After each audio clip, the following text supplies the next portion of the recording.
Donald Trump is back, and he's wasting no time stirring up controversy.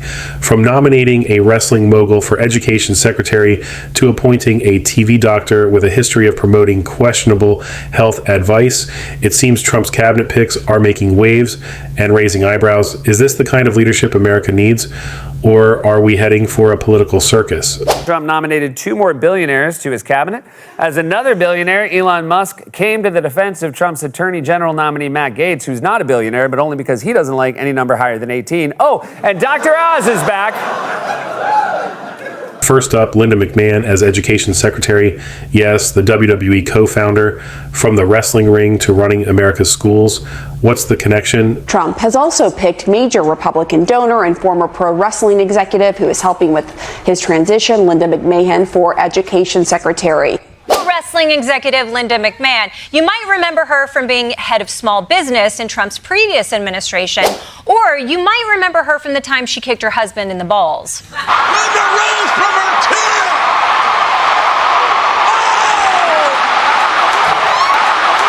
This appointment feels like reality TV gone wrong. Sure, she knows how to manage $1 billion business, but is that enough to fix our education system? Or is Trump just trying to turn the Department of Education into a WWE Raw episode? We don't know what her policies will be exactly, but at least we know her position on child discipline. Democrats are calling this nomination a disaster waiting to happen. They argue that McMahon's lack of expertise shows Trump's disregard for public education. One senator even quipped, "What's next? A reality TV star for Secretary of State? Oh wait, we've been there too." How was school today, Timmy? Well, in math class, I tore my shirt in half, and then in science, we learned what happens when you hit someone over the head with a chair. And what about home ec? We learned how to smell what the Rock is cooking, a blueberry pie. Next, we have Dr. Mehmet Oz, celebrity doctor turned political hopeful. Trump has tapped Oz to lead the Centers for Medicare and Medicaid Services, a position that oversees health care for over 150 million Americans and a budget of $1.4 trillion. Now, Oz is no stranger to the spotlight, but his credentials have been clouded by controversy. From promoting miracle weight loss pills to suggesting unproven COVID cures, his record is, let's just say, not exactly confidence-inspiring. Can someone who's been accused of peddling pseudoscience really reform one of America's most critical healthcare systems? So he has a lengthy track record of that kind of dubious statement, to put it mildly. He once even got in trouble with the Food and Drug Administration for suggesting that common brands of apple juice have unsafe levels of arsenic. So as you can imagine, there's a lot of concern being expressed in the public health community upon the announcement of this nomination, because he is going to be running this sprawling, massive federal agency that is responsible for millions and millions of Americans' healthcare. Democrats are outraged, labeling Oz as the poster child for medical misinformation. They argue that his appointment undermines public trust in healthcare. One congressman joked, "If Oz is in charge, will Medicare cover snake oil next?" These appointments follow a clear trend: Trump filling key positions with loyalists, not necessarily experts.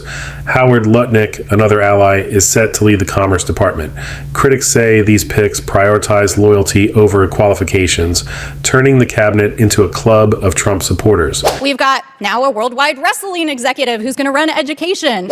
We've got a sexual predator who was about to have a bipartisan report released by the House of Representatives to be our AG. We've got a Fox News commentator who's going to run the military for us. You're talking about putting into place leadership in these federal agencies who are absolutely unqualified, who are dangerous, and know nothing about the agencies that they're about to be appointed to lead. So this is not about qualifications. This is not about having a qualified federal workforce. This raises a critical question. Is Trump building a team to govern effectively, or a group to amplify his agenda without dissent? While his base sees this as a power move, opponents argue it's a recipe for dysfunction.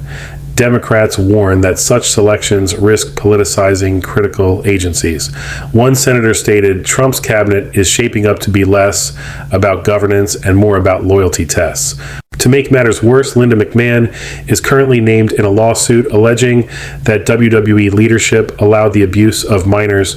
Though the McMahons deny any wrongdoing, critics say this controversy alone should disqualify her from a cabinet role.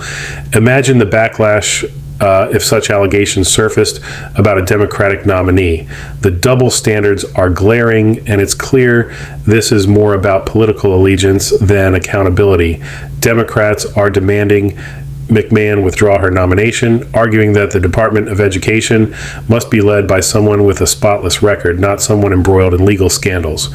Trump's picks for his second term are bold, controversial, and divisive. Supporters call it draining the swamp. Critics call it filling the swamp with loyalists. One thing's for sure, the stakes couldn't be higher for education, healthcare, and America's future. These decisions highlight a broader debate about what kind of leadership America needs. Do we prioritize loyalty or expertise, bold visions or proven track records? With Trump's return to the White House imminent, these questions are more pressing than ever. Now it's your turn. What do you think of Trump's picks? Are they bold reformers or a recipe for disaster? Share your thoughts in the comments below. And don't forget to like, share, and subscribe for more deep dives into the biggest political stories shaping our world. Until next time.